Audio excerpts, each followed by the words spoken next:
Hello, my name is Zach Rice, and I am a senior at the University of Central Arkansas. I am a student in Mr. Ward's MSIT 4305 Classroom Management course, which will help me prepare for managing my middle-level classroom in the future. For the next few minutes, I will be presenting my A Student Might, a Teacher Should final project. So, what is A Student Might, a Teacher Should? It is a project that has been a semester-long assignment which has worked to prepare me as a future middle-level educator for the classroom. I was advised to choose a possible classroom dilemma and then design a situation or scenario involving that dilemma. I chose a student cheats during class and a student questions the teacher's fairness. I chose these dilemmas because I believe that they are both a likely possibility and I want to know how to respond correctly as the teacher. Once I had chosen these dilemmas, I designed a scenario and then came up with how I believed an effective teacher would respond and also how an ineffective teacher would respond. After I completed that, I was asked to contact practicing teachers and ask them what they believe would be an effective and ineffective response based off of their experience in the classroom.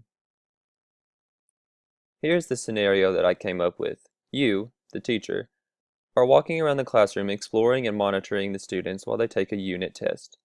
You notice two students on the other side of the room that seem to be engaging in some suspicious behavior, so you head towards them from behind. You discover, in fact, that one student is looking at another student's test paper. You quietly confront the students and tell them they'll receive zeros on the test. One of the students stops you and yells out, "No! She wasn't looking at my paper. I didn't even know. That's not fair." First, I'll discuss what I believe is an ineffective response to this scenario. An ineffective response of the teacher would be to try and verbally overpower the students by yelling or arguing with them about their tests. This would be ineffective because it would distract all the other students even further from taking their test. Chances are, the students who were caught cheating would continue to argue and fight back about not cheating. The conversation would continue to escalate and make no effective progression towards a solution. It would actually draw more attention to the situation, and the two kids caught cheating could even try to show out in front of their peers to express their dominance. If this happened and the situation was chaotic enough, the test might just have to be thrown out due to the lack of structure and possibility for future cheating among the class. Now I'll discuss what I believe is an effective response to this scenario. For the teacher to respond effectively, he or she should say, "Stop arguing, get out a book and read or work on other work until class is over. Then we will all three talk in private.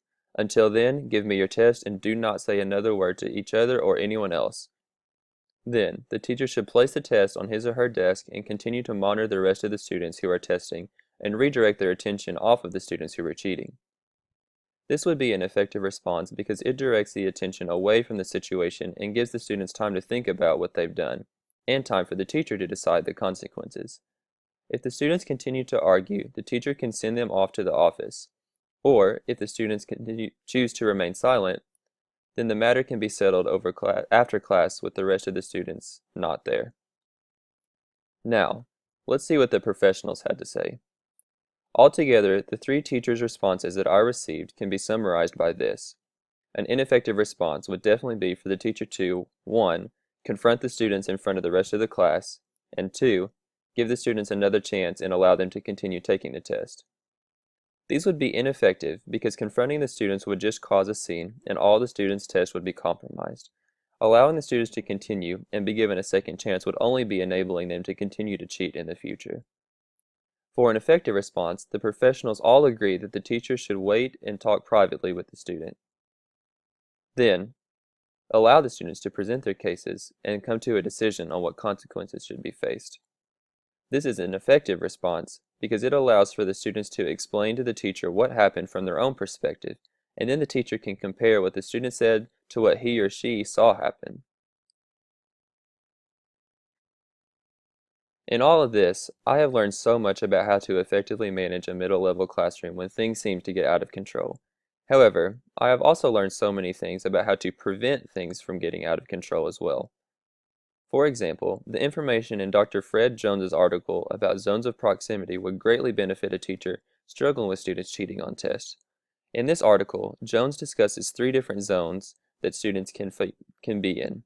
The first zone is the red zone, meaning stop, which is the nearest to the teacher. In this zone, students aren't able to misbehave without the teacher noticing. The next zone is the yellow zone, meaning caution. In the yellow zone, students can get away with a few things, but most things can't go unnoticed by the teacher. Finally, the green zone, meaning go, which is where the students are able to get in trouble since the teacher can't necessarily see what is happening. To prevent the students from being in the green and yellow zones for too long, it is important to be proximal when students are working or while the teacher is teaching. If the teacher maintains movement and walks near every student as often as possible, many misbehaviors can be discouraged and prevented. Rudolf Dreikurs, another theorist like Jones, also has various theories that can apply to this situation in all middle-level classrooms. He speaks of three types of teaching: autocratic, permissive, and democratic.